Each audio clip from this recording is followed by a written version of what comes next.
Well, welcome to the Video Lab Live Show, your weekly interactive live show about video specific marketing and online video content. Now, we might be having a little bit of trouble on LinkedIn. So if you're trying to tune in on LinkedIn, you might want to head over to the YouTube link or to Facebook. I've been trying to get it to update and it doesn't look like I'm getting it updated here. So you might want to just head over there and double check and see. But you know what? It's 2024. And I think it's probably the year of video content for you. And I cannot tell you how many people that I've been talking to in the last, several weeks about how they know they should be doing video, but they don't really know where to start.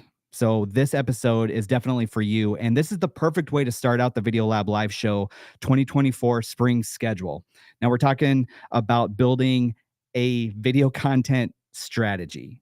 So if you're like the people that I've been talking to, they don't really know where to start. This is where you need to start. I'm going to repeat it again. Develop a video strategy. So on the show today, I've got guest expert and content strategist Rachel Dewey from Flyover Podcast. Rachel is a content strategist who helps creators genuinely connect with their audiences, using her unique experience as an educator and a producer to give them the tools, strategy, and confidence they need to move forward one step at a time. We'll be chatting about some ways to put together the ultimate video content strategy for you. And towards the end of the episode, Rachel is going to give her one thing to take away from this whole conversation. So if you don't get anything else from this conversation, Rachel's one thing is something you're not going to want to miss. Now, remember, this live show is interactive, which means at any point, you can jump into the comments or chat and bring your questions or input to the show. And you know what? Let's start by doing this. How about you just jump into the chat, say hi, and let me know where you're watching from. Just say hi, simple hi, hello, hola, and let me know where you're watching from. And I still think we're having a little bit of trouble with LinkedIn. I don't know why it's not going.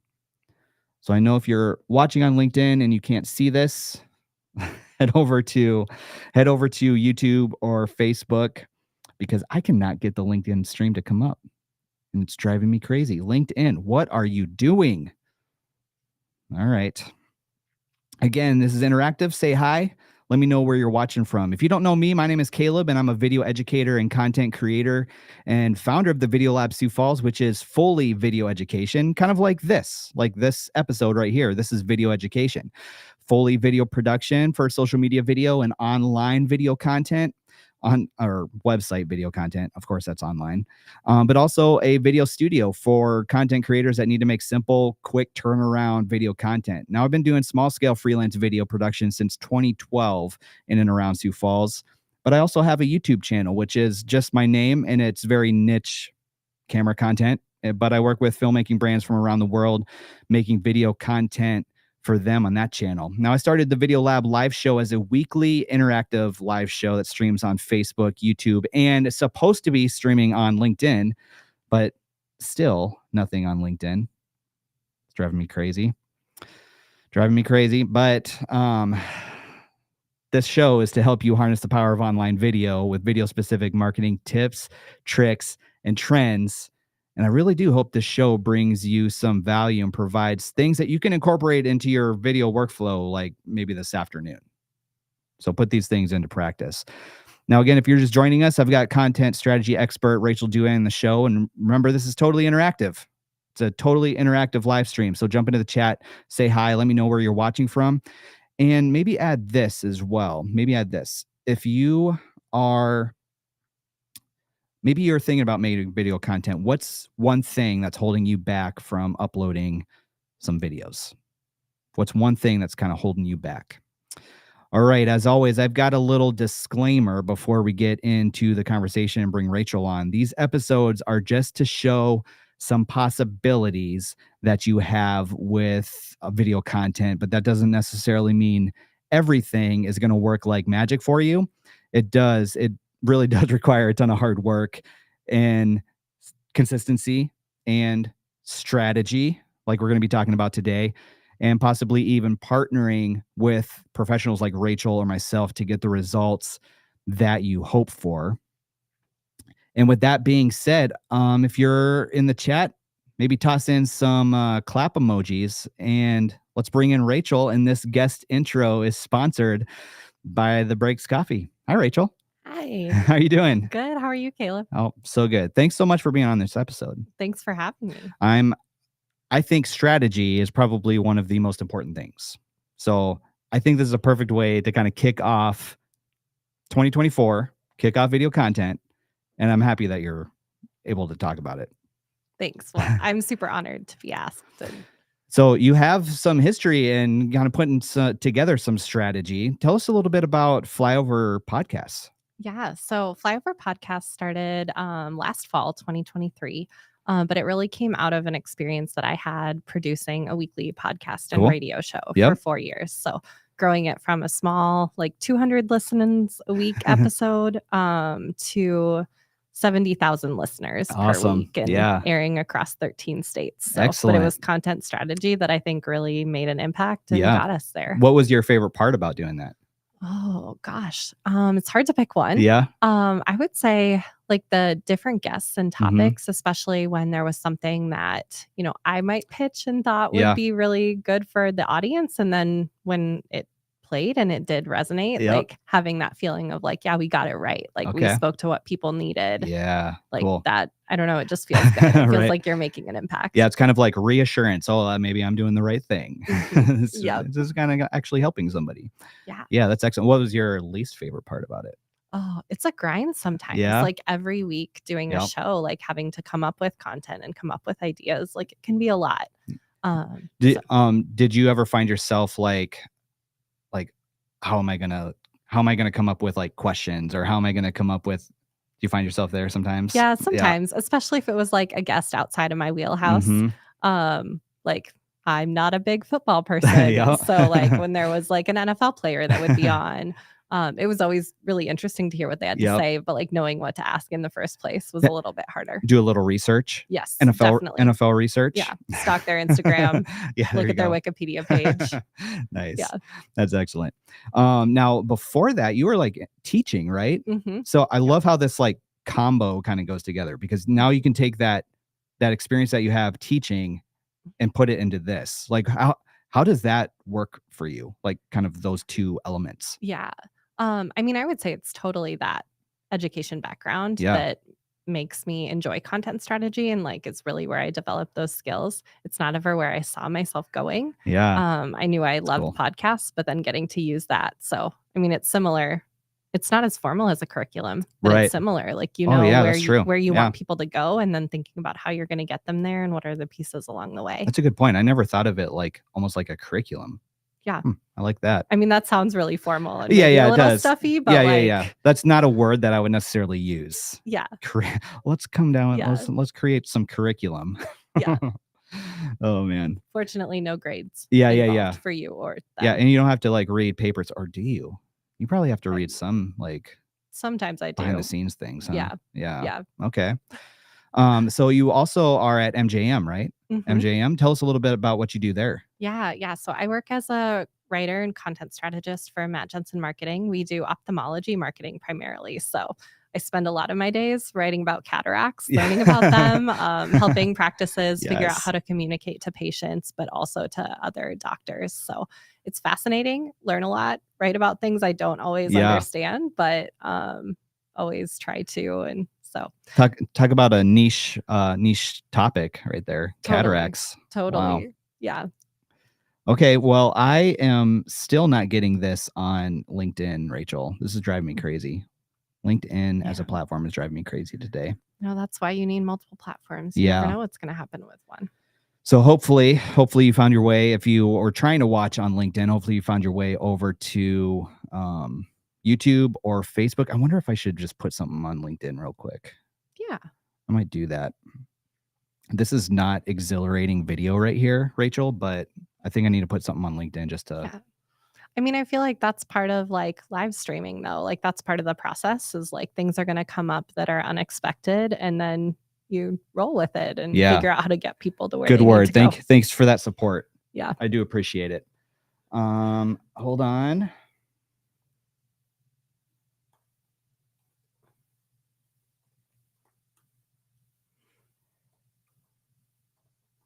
I'm just glad in my Okay. last job, I'd be the one furiously typing the message. Yeah, and yeah, no kidding. I'm glad I don't have to do that I was today. like, this is not good video right here, but we had to get that out. Okay. Mhm. All right. Now that that's out, Rachel, I just need to talk about the Breaks Coffee because they're sponsoring this segment, and we are drinking the Absolute Blend, which has been up on your screen. If you've noticed this, there's a QR code that takes you right to the website that you can just scan, go there, purchase the Absolute Blend.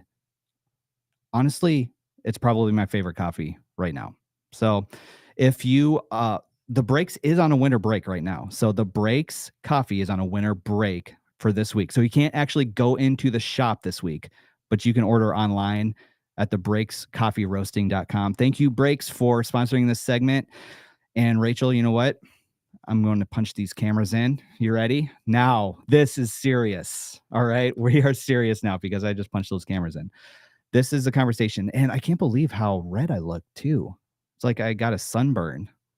Have you been like secretly going to tanning beds? You know, that sounds really nice, but no, I have not. I have not been doing that. All right. Okay. So what I like to do kind of right off the bat is kind of define what we're talking about in this episode. So we're talking about putting together a video content strategy. How can we kind of define what that is? Yeah, I mean, I see content strategy so much as like the roadmap or the plan of what you're doing, how you're getting there. Mm. I know earlier we were kind of talking about that like consistency piece, like Yeah. how are you showing up? It's really hard to do that Yeah. if you don't know what you're going to create. Right. And if you're always having to come up with those new ideas. And then how you engage with the people within your community, whether it's like by creating content that responds to them or connecting with them in the comments or any of those pieces. And then just doing it on video, not on a blog or on Instagram posts. Yeah, excellent. Now, like as we kind of think about video content, how does video content kind of differ from other pieces of content? Like why do video content? I firmly believe that 2024 is the year for video content for people, right? Like get on there, start doing it. But why? Yeah. Well, when it comes to podcasts, like one thing I always think is it's the closest you can get to actually talking with your audience and the closest they're going to get to talking with you. But like video is even that next step up. You know, it's especially when it's like a talking head video where like you're looking at your camera, like right at them. Yeah. It feels like they're having a conversation with you. And like that's the benefit to it. Yeah. I love that about video because you can kind of like, you know, it's that whole concept of, you know, a picture is worth 1,000 words, but then how many pictures make up a video frame? You know, like it's like millions of words and you get to know somebody's personality, right? So you can answer questions before people even come through your doors if you have like a storefront or something like that. That's what I love about video is like that piece of it. It's so much more than just words on a screen. It's personality. And sometimes it's like, you're like, oh, maybe I don't want to work with that person, you know? Yes. Sometimes you might see that as well, but yeah, I like that definition. And I like that when it comes to like having a strategy, I like what you said, like you kind of need to know like where you're going, right? So, you know, as we kind of think about putting together a video strategy, and if somebody is watching this and they're like, you know, I don't really know the direction to take this. Let's get into that just a little bit. Okay, so with the video lab, here's kind of, I'm just going to say this real quick. With the video lab, here's kind of the strategy that I have. All right. And it's kind of circular. Okay. So it's like, first of all, you have consistency, something that you like, you always want to be showing up for your audience. And I think this is like something that people can take all over the place for any type of content, but specifically video. But then it's like for your community, right? So like consistency, then your community, which is your audience, like what you're saying. Then it comes down to the actual content itself. So like, what are you putting into your content? The type of content that you're making. And then it's that creativity piece, which doesn't necessarily mean you have to be a creative person to do it, but it means like what kind of sets you apart from everybody else or sets you apart from what's your unfair advantage, basically, is what it comes down to. Whether that might be like education background, or that might be like a job that you have or something. So I think when it comes to the strategy, let's talk a little bit about the audience. Okay. So let's get into the audience. Now, is this, when you're making video content, how aware of your audience do you need to be? Yeah. I mean, I think like the more you know your audience, the more you can speak to them, then you're going to create content that resonates, Mm-hmm. you know. Like I have a practice that I'm working with, and they do LASIK, which is Okay. Yep. under 42. Yeah. So if you're over 42 and you have LASIK dreams, that might be one It of the might be things done. that Yeah. you don't achieve in your lifetime. But they also do cataract surgery and stuff. And so for their like LASIK content, like Mhm. that's aimed at a younger audience. Like you want to Gotcha. speak to them, you want to use Yeah. language that is gonna like connect with them. Right. You're not going to talk to them the same way that you're talking to someone in their 50s. But I think like that's true even as you get more specific. Yeah. Whether you're talking like your camera channel, like Right. you're not talking necessarily to all users Yeah. of like Luminix, like Yep. even though they would benefit from watching your Right. content and probably enjoy a lot of it, like you're speaking to that really specific person Yeah. that's like picking up a camera, getting into content for the first time. Right. And so when you speak to them, like you end up speaking to everyone. I think like oftentimes niche is looked at as a dirty word almost. Right. Like what if Interesting. we do Yeah. that, are we gonna like lose all of the potential followers we think we could get? But really like that's what helps you, Yeah. you know, find your people. You know, helps them find you. Yeah. And I've kind of noticed that like it's almost like the more you niche down, it's almost like the stronger that audience is. Mhm. You know, like as soon as you start trying to like really get like broad topics, and I don't know if this happens with like maybe some of the platforms or something too, where it's like the platform like YouTube or Facebook doesn't know which audience to send to your videos. If you're just kind of all over the place on your content. Like, so when it comes to maybe somebody in the financial niche, like it might be something where you can really like zero in on, talking about interest rates of IRAs or something, like, and it doesn't necessarily have to be like super over the top, but like what is like direct it towards that audience that you're reaching for. Is it in some of what you've done, have you seen where it's been like, can you get too specific on some of that, like too niche? I Or mean, is that actually a strength? I think it's a strength. Yeah. Like the thing that I think kills content is when you're like, well, I want it to appeal to everyone from like 18 to 44. Okay. Yeah. Like that's huge. Right. And people at different stages of life, people in different stages of their career, like they're going to have different things that they're interested in. I have a friend who has a financial product actually Yeah. in business, and like that's been their target audience. And like the advice that I gave him was like, is that who you really want to target? Because if you're looking at, 18 to 28, you're going to Yeah. speak differently. You're going to brand yourself differently. Like your customer avatar is going to be different. And I think it could really resonate with those people, the product that Right. he's creating versus like the larger audience that, Yeah. The same things aren't going to appeal to someone who's Yeah. a little bit older. And I've talked to like plenty of like real estate agents as well of like, what are some of the like who do you want to reach?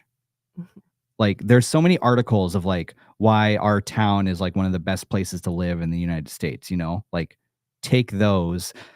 And we were talking about this a little bit before the show started of like, kind of some of that content, almost like repurpose some content that's already out there. And this is kind of moving on from like the actual audience into a little bit more of like the actual content part, but like take what's already out there and like build off of that. Right. Definitely. Yeah. You don't have to reinvent the wheel every single time.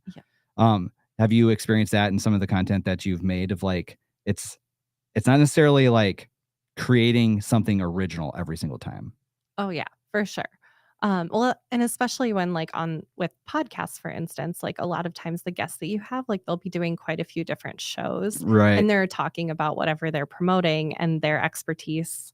And that's always Yeah. around the same thing, but you can approach it a little bit differently. There are going to be things that are the same, and that's okay. Yeah. Because like your audience might not have seen that somewhere else, Right. and they're coming to you for it. And those are important pieces that like they need to hear too.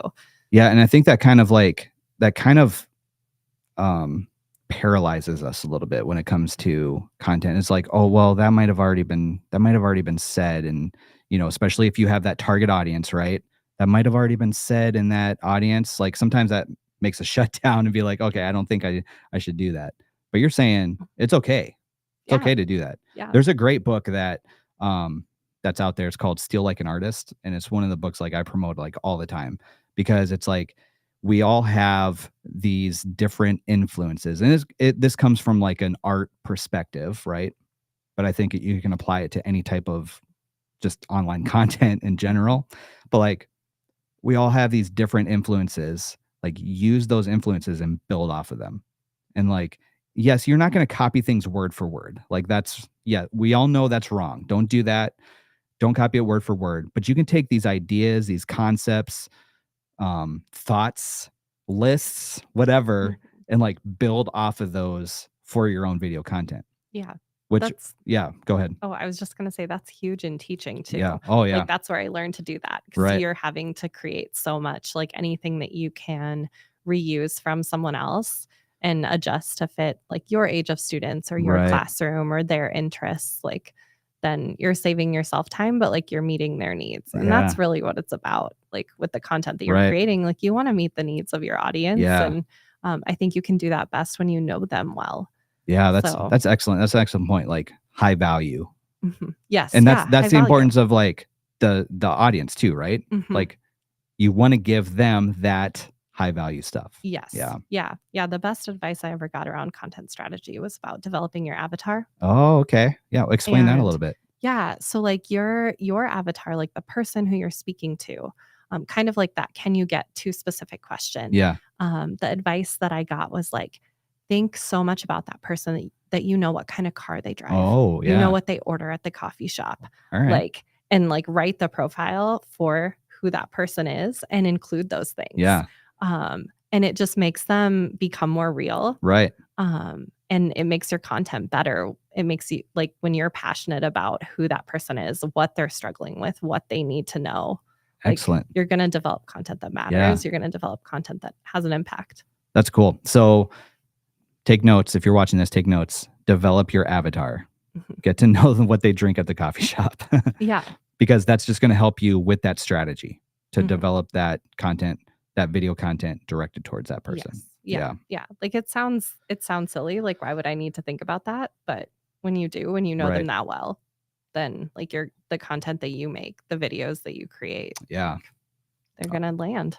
All right. Now, if you're watching, make sure you jump into the chat. And if you have any questions for Rachel or myself about, putting together a video content strategy, jump into the chat. You can put we'd be more than happy to answer any questions that you may have.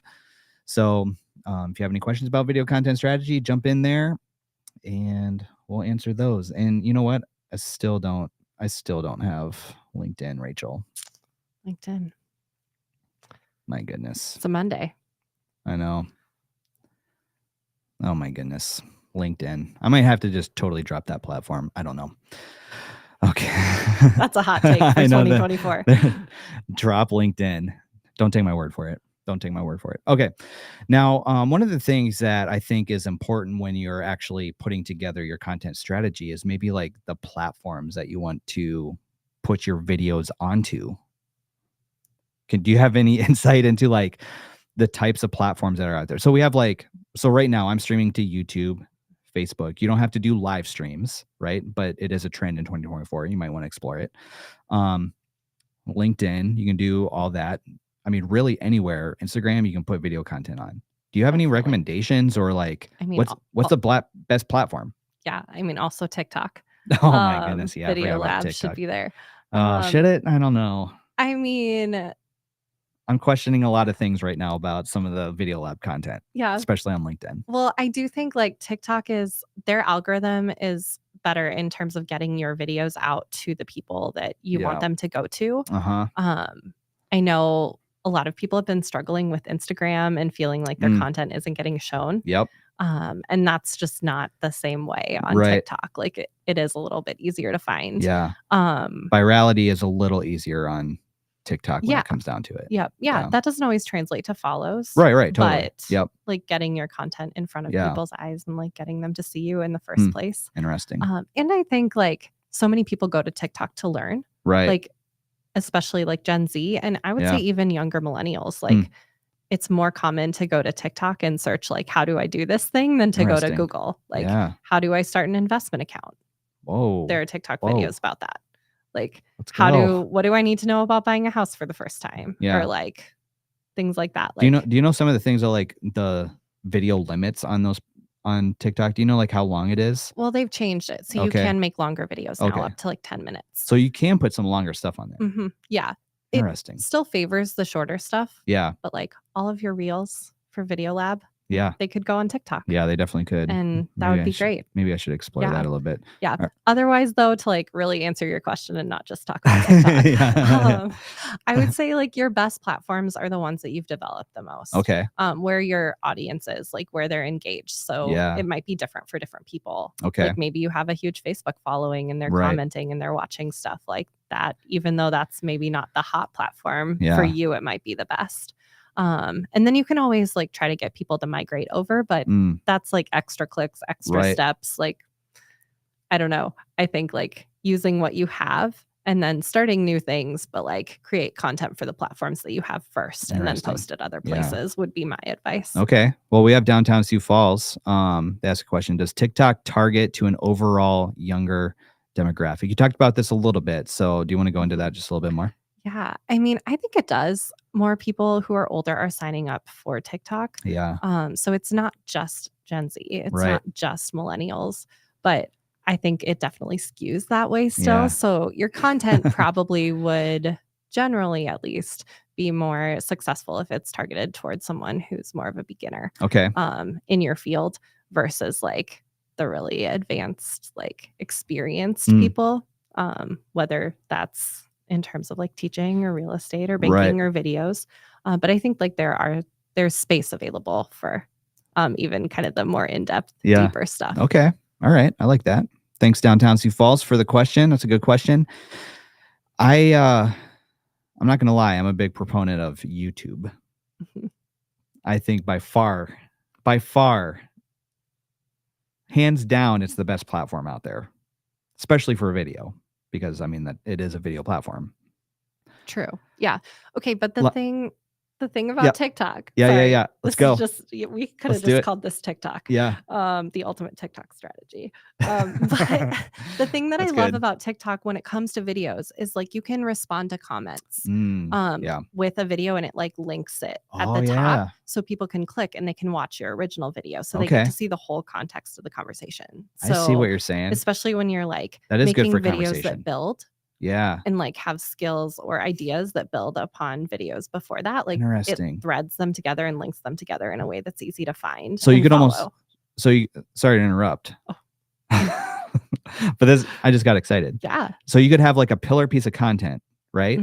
And then once comments start going, you can respond to those with videos. Yes. To that, and it'll direct to that pillar piece. Yep. Because I know what like on YouTube, you can put a related video to a longer form. Like if you have a short or something, you can attach it to a related video, but that's a little bit different than like responding to comments with videos. Yes. So I do like that aspect of it. Yeah. So maybe you're right. Maybe I should go to TikTok.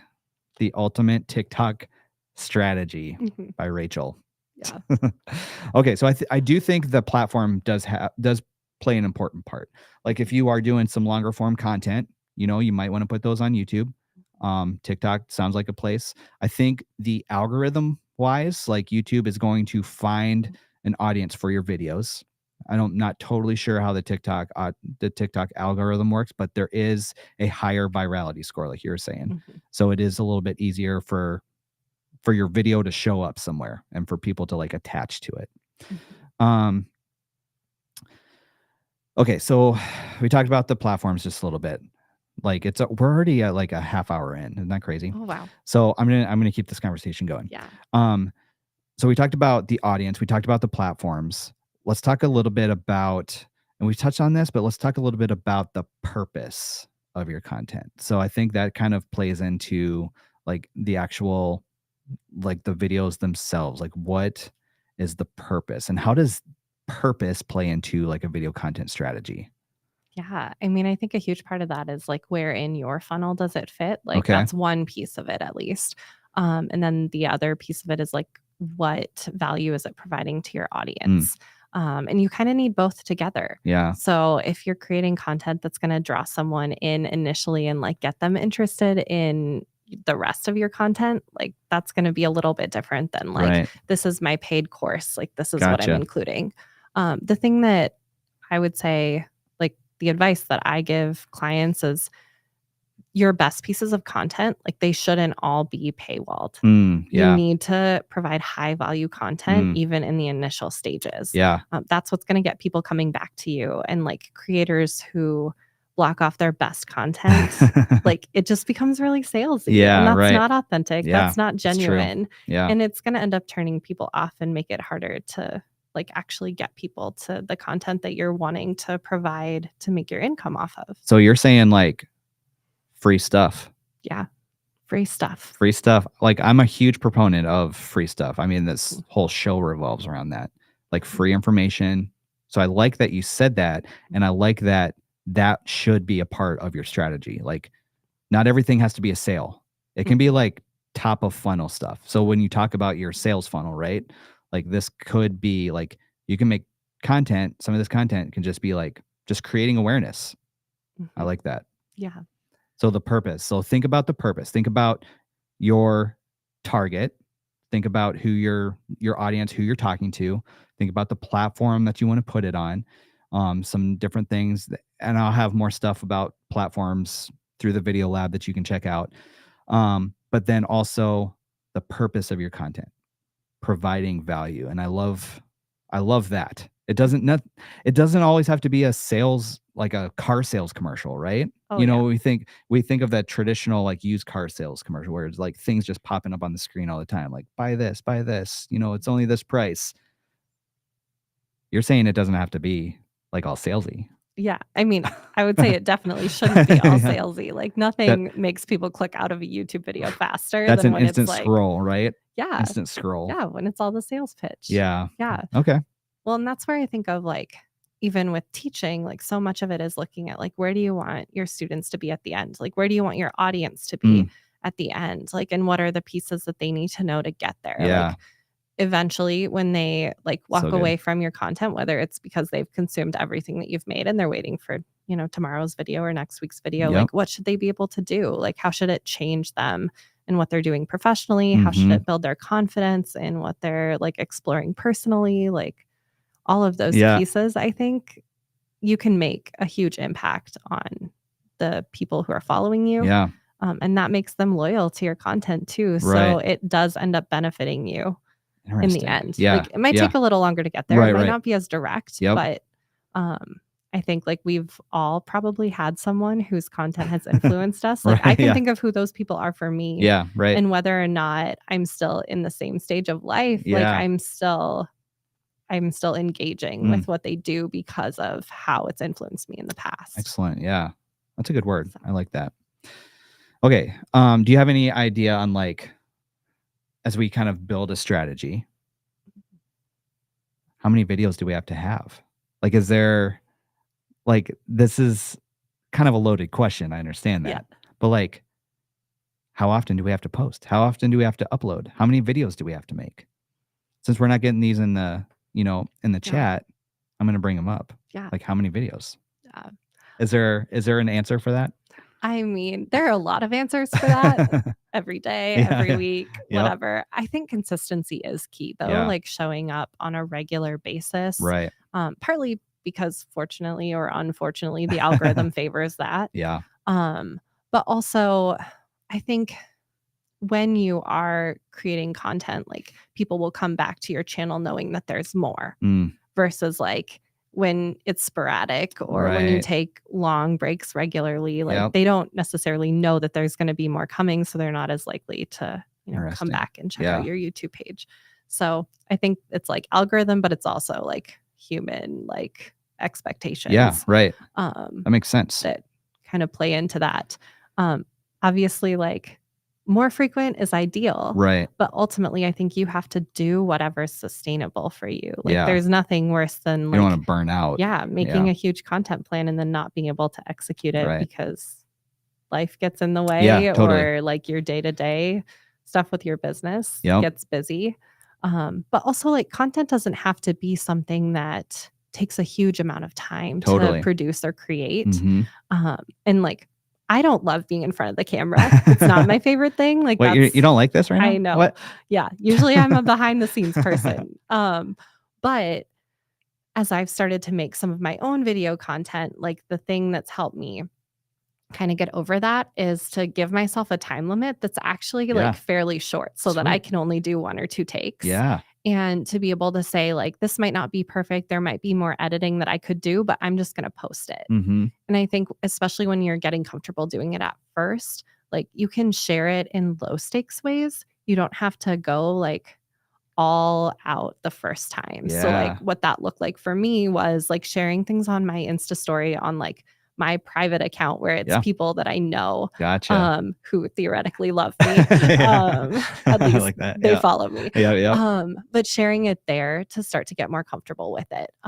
And then maybe you go to like a public Instagram account or a public YouTube page, but like you don't have to go 100% right away. Yeah, I like that. That's a good word because it can be overwhelming. Especially, if you're trying to do a video a week, maybe a long form video a week, I mean, it can get overwhelming, but that's where the strategy comes into of kind of like knowing who you're talking to, right? And the platform that you're going to, talk about what you know. You don't have to reinvent the wheel every single time. All that helps when it comes down to actually making the video. Yes. Yeah. I think whenever you're looking for ideas too, like look at what other creators have made on that topic, because typically they're talking about the things that someone would need to know. And they're also addressing common questions. Yeah. And so whenever you see those like threads of like, oh, like everyone's talking about, how to get a lower interest rate on your mortgage. Like that's something I should talk about in my video. Absolutely. And then like, these are the common things like, that's what's going to end up providing that value to the people who are following you. Well, and that's what I like. Let's talk about that a little bit. Like now we're kind of at the stage where the part of the strategy that we're putting together right now is like the actual content itself. Like where do we come up with these ideas? You said, what other people are doing. Look at that. Speak into those things because it's a trend. Right. So like you want to be on those trends that are happening. Like if there's a dip in the mortgage rate or whatever, jump on that. Start talking about that. Right. Yeah. What if you like Taylor Swift? If you like Taylor Swift, talk about the Chiefs. One of my clients actually did that recently. It was one of my favorite videos. Like they're a huge Chiefs fan. And so they made a video, like they're an ophthalmologist. They made a video about like Taylor Swift and the Chiefs and like how much they love both of them. And how did that perform? Pretty well. Actually. I bet it did. Yeah. I bet it did. That is very trending right now, actually. And the algorithm favors stuff like that too. Right. But you can also check like the comments on other creators' videos, especially when you have a newer account and you're maybe not getting your own. Yeah. See what questions people are asking and see what they're saying. I think like that engagement can be really helpful when you're like, well, what do I talk about with this topic? Like, I love that because, I mean, that's something that I do myself, like try to answer those frequently asked questions, but your video content could be as easy as answering those frequently asked questions. Maybe questions that you get on a regular basis, or maybe questions that are popping up on other people's content that you see that like, oh yeah, I should make a video about that because there's a lot of questions about this. Yeah. Yeah. Well, and I think that's where like when you're talking about planning out content strategy, like you can sit down and plan out a whole year. Yeah. But in my experience, that's not actually the best use of your interesting. time. Yeah. So like I would say it's better to plan out like a little bit, like your Okay. initial, whether it's a month or whether it's 3 months, like Yeah. whatever that feels like to you. But then the rest of your content should be responding to the engagement that you're getting, to the comments Gotcha. that you're getting, or Yeah. like what's happening that's like viral at the time Yeah. or trending at the time. Because that's what's going to get your content, your videos pushed out 'Cause- to yeah. other people. Because if you do that by the end of the month, you could have like several months planned out just from the comments that you get and the questions that you get in those comments. Yeah. Yeah. So I think you have to be flexible. Yeah. And I like that. that's the knowing your audience piece too. Right. Yep. Well, Paul brings up my 7-year-old granddaughter follows Taylor Swift and now wants a TikTok account. You've been influenced. There you go. Talking about Taylor Swift and the Chiefs and TikTok and all that. I didn't realize this was going to turn into a TikTok conversation, Rachel. Next time we'll just have to brand it that way. Yeah, no I guess kidding. I just invited myself for next time, but oh man, yeah, I might have to get on TikTok. Ugh. it's okay. We can talk about a strategy for Yeah. that. Okay. Yeah, that's good. That's a good idea. Okay, so we're talking about a little bit about idea generation, like where to come up with the actual content that we're doing. Is there any other ways? Like we talked about frequently asked questions, finding questions and comments. How about, are there some other ways that we can come up with the actual content itself? Yeah. What are some ways? I mean, that's another thing I love about TikTok. Yep. Is that they have the trending searches and like trending topics. Yeah. I think YouTube does too, though. Or there is trending or recommended and stuff like that. Yeah. Yeah. But it might not be the same as a TikTok trending, right? Yeah, So yes. Well, and you don't have to post every piece of content on every platform. Yeah, like you definitely totally. can, but you don't have to. And like the other thing I use too in my work in all arenas is like AI, using ChatGPT to help you come up with an idea list. 100%. Embrace especially if that's not your favorite thing. Right. And you might not like all of the ideas that it comes up with. Like you're going to have to edit, but at least to do like the basic, like general thing. And then also like people that you know well, especially if you're newer to content creation, like what are the things that they're coming to you to ask you about, whether it's clients or people who are wanting to have meetings with you, like what topics are coming up, or even just like friends and family, and like what are the things that they see that you know a lot about and would want to find out from you. Usually that's going to be, good video content too. Yeah. I love that. I love the AI piece of it because I feel like that's something where, well, a lot of people are using AI right now, but the idea generation piece of AI, I think, is super valuable, because you could put some prompts in there, adjust those prompts, and you could technically have just a year's worth of content based off of that. And then you have all those questions that pop up on those. Yeah. So I like that. Well, I think especially too, if your background isn't in like something where you're developing content, like to understand like how to order it, like what someone might need to know first. And because so much of content strategy isn't just what you're talking about, it's like the order that you're talking about things in, and how you structure it so that it builds. Gotcha. And so AI can help with that. Yeah. Like that's one of the things it's great at. I love it. Okay, Downtown Sioux Falls jumped in again. How do y'all track success of content? What metrics are important to look at? Ooh, that's a good question. It is. That's a really Downtown good question. Sioux Falls. Whether it's like the views, like that's okay. Yeah. I would say, comments, likes, other things are great. I know in terms of like written content, but I think this is going to trend for video too. Yeah. It's not just looking at clicks, right, or like click-throughs, CTR, but it's looking at like how many people take the action that you're actually looking for them to take. Yeah. If you have a call to action in there or something. Yeah. Yeah. So if it's like register for my webinar. Yeah. How many people are actually doing that? Like totally. I think in 2024, that's what we're going to see things moving toward. And that's like the harder hit. Yeah. So like initially, like if you're someone who's looking for initial success, maybe focus on one of those other ones first. Yeah. And then move on to like click through. And one of the things I like about video content is like you can use it as a way to just create conversation too, and like some of that's what it comes down to, is like the conversation that's happening around your video.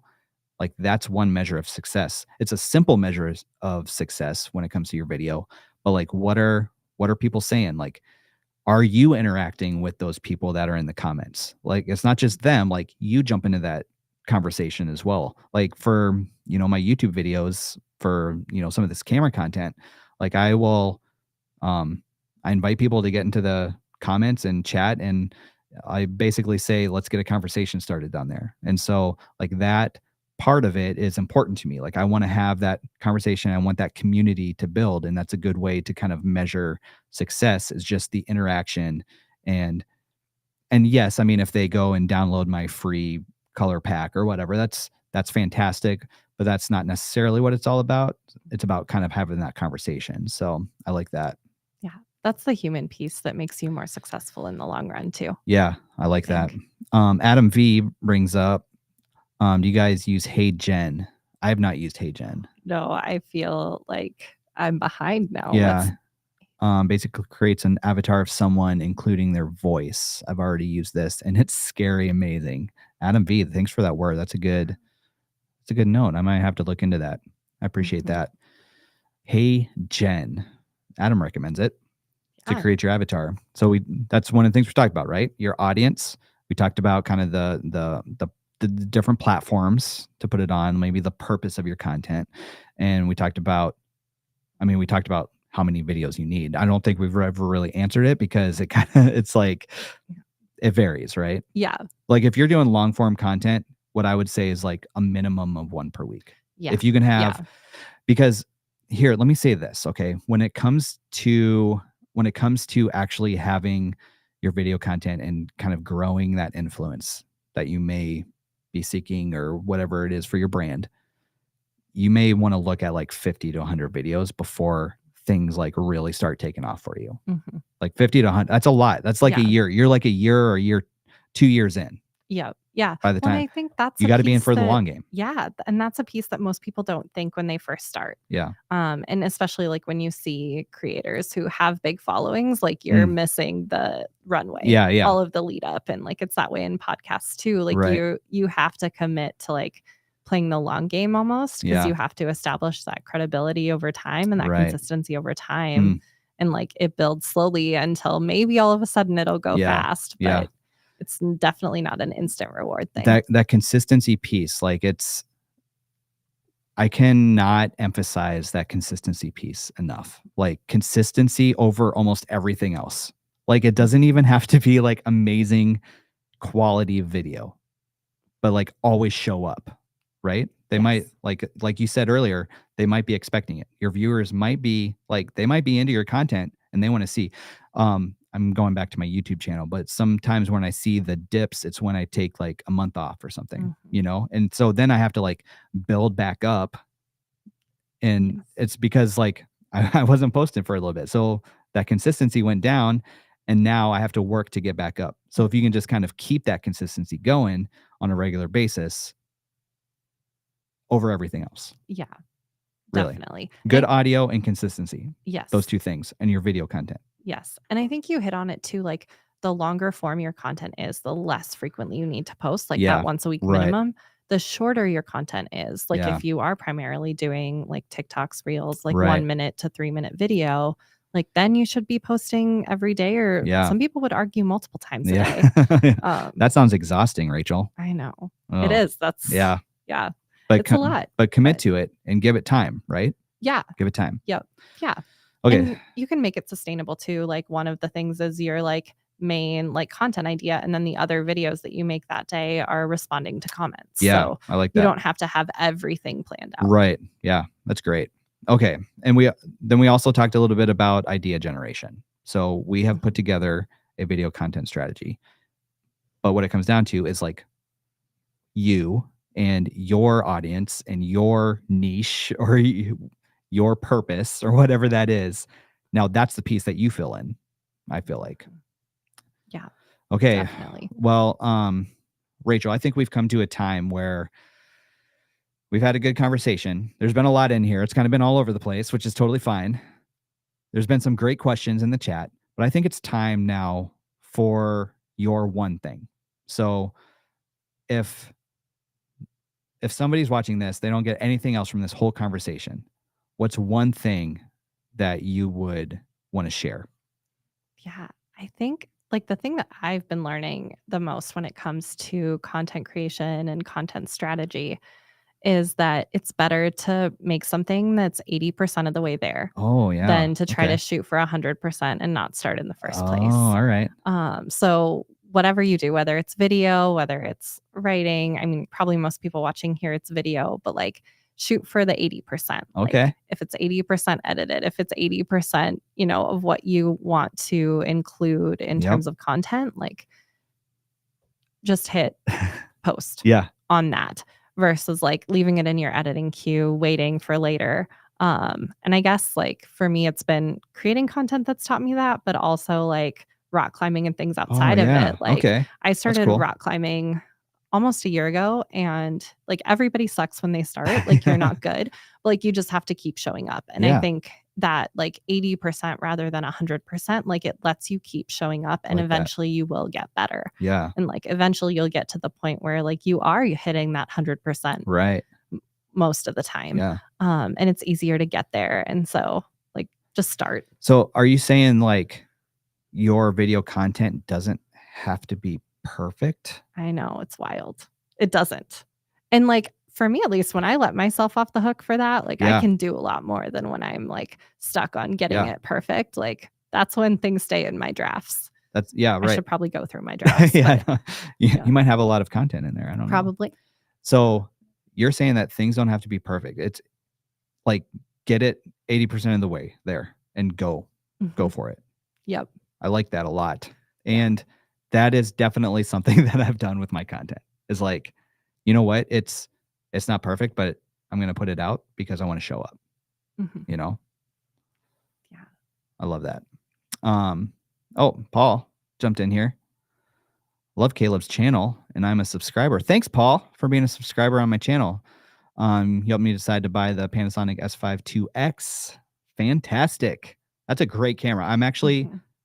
that's my camera right there. That's 5.2X. That's the one I'm Whoa. using for camera A here. So yeah, Paul, thanks for that. Jumping in again. I just like popping these up. Oop. I already popped that one up. Let's pop this one up. I have a couple beefs about YouTubers. Number one, they asked me to like subscribe in the first 10 seconds before I've actually seen any of their content. Wasted opportunity. Yeah, that's a good word. That's a good word. It's like, it's all right to, yes, as like content creators, like you want to ask for a follow, right? I mean, that's a call to action, but you can also just provide value, right? Mhm. As you kind of do your content. Yeah. I And like I that. think a lot of times like follows are earned, like a place Yeah. in someone's feed. Right. Like that's something that you earn by creating that valuable content in the Yeah. first place. Love it. So All right. Rachel, this has been a great conversation. Yeah. it's been fun. Yeah. Thanks so much for jumping on. Oh, Adam missed the beginning. Can you just explain what you do again? Yeah. For Adam? Definitely. I am a podcast producer, content strategist. And my background was in education, but I started my own business, Flyover Podcasts, last fall. Yeah. So I help people create content that's going to help them connect with their audience and So good. do kind of one thing at a time and take that next Yeah. step forward across platforms. Perfect. Well, Rachel, it's been great having you on the show. I'm going to take you off camera now, and I'm just going to do a couple other call to actions, but it's been great having you. Great conversation. And thanks so much for being here. Yeah. Thank you for having me. Yeah, absolutely. All right. So what I'm going to do is I'm just going to pop this up to the screen. This is the video playbook I put together, and it's just a free digital guide to help you put together your own online video content. So if you have questions, and I mean, this thing is like jam packed full of stuff, everything from like strategies. Remember, we're talking about strategies for video promotion, kind of building a consistent video presence. This is just the table of contents right here. So there's a lot of good stuff. I encourage you to go download that. The link should be in the description of this video. If not, I might just toss it into the comments before we head out here. Let me copy and paste this into the comments. And again, I don't know why we had so much trouble with LinkedIn today. I don't understand what was going on with LinkedIn, but we'll get that figured out for next time. Next week, I don't have this up, but go download the video playbook. It's there for you to use. Use it as you need it. Let me get this off the screen here. Actually, next week there's been a little change to the schedule. I actually have Sean Robinson from Panasonic Lumix on the show next week. So, Paul, you might be interested in this one with that S52X. Paul, you might be interested in chatting with Sean Robinson from Panasonic next week. Panasonic Lumix. He is the social marketing person for Panasonic here in the US, and it will be a remote interview, but we're going to be talking about using influencers in your video marketing. And this is an interesting fact because you don't have to be a huge brand to be using influencers in your video marketing. You could be a local mom and pop shop and you could be using local influencers in your marketing. So it's going to be a great conversation with Sean next week. And that'll be January 29th at noon Central Time. So I hope that this video brought some value to you, and I will see you next week, everyone.